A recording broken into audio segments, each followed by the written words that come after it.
സിംഹം എല്ലാ കാലാവസ്ഥയിലും വേട്ടയാടും. ചുറ്റുപാടും എന്ത് നടക്കുന്നു എന്നതൊന്നും സിംഹത്തിന് പ്രശ്നമല്ല. മഴയും വെയിലും ഒന്നും സിംഹത്തിന് വേട്ടയാടലിന് പ്രശ്നമല്ല.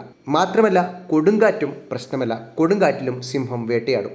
കാലാവസ്ഥ തന്റെ പ്രവൃത്തിക്ക് ഭംഗം വരുത്തുന്നില്ല എന്നതുപോലെ തന്നെ അതിജീവനത്തിനും കാലാവസ്ഥയും വരൾച്ചയൊന്നും സിംഹത്തിന് പ്രശ്നമാകുന്നില്ല. കാലാഹരി ഡെസേർട്ടിലെ സിംഹങ്ങൾ ആഫ്രിക്കയിലെ ബോട്സ്വാന, നമീബിയ, സൗത്ത് ആഫ്രിക്ക എന്നീ പ്രദേശങ്ങളിലാണ് ഈ ഡെസേർട്ട് അഥവാ മരുഭൂമി.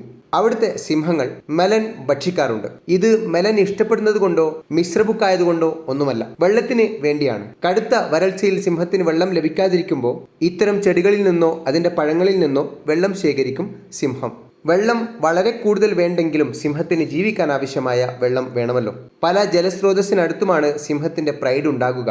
പക്ഷേ കൊല്ലത്തിൽ മുക്കാലും വരൾച്ചയുണ്ടാകുന്ന കാലാഹരി ഡെസേർട്ട് പോലത്തെ സ്ഥലങ്ങളിൽ സിംഹം ഈ ഒരു മാർഗം അവലംബിക്കുക മാത്രമേ പോംവഴിയായിട്ടുള്ളൂ. നമുക്കറിയാവുന്നതുപോലെ സിംഹം പരിതസ്ഥിതിക്കൊത്ത് തന്റെ ജീവിതം മാറ്റിമറിക്കും. ഏതാണ്ട് മനുഷ്യനെ പോലെ തന്നെ.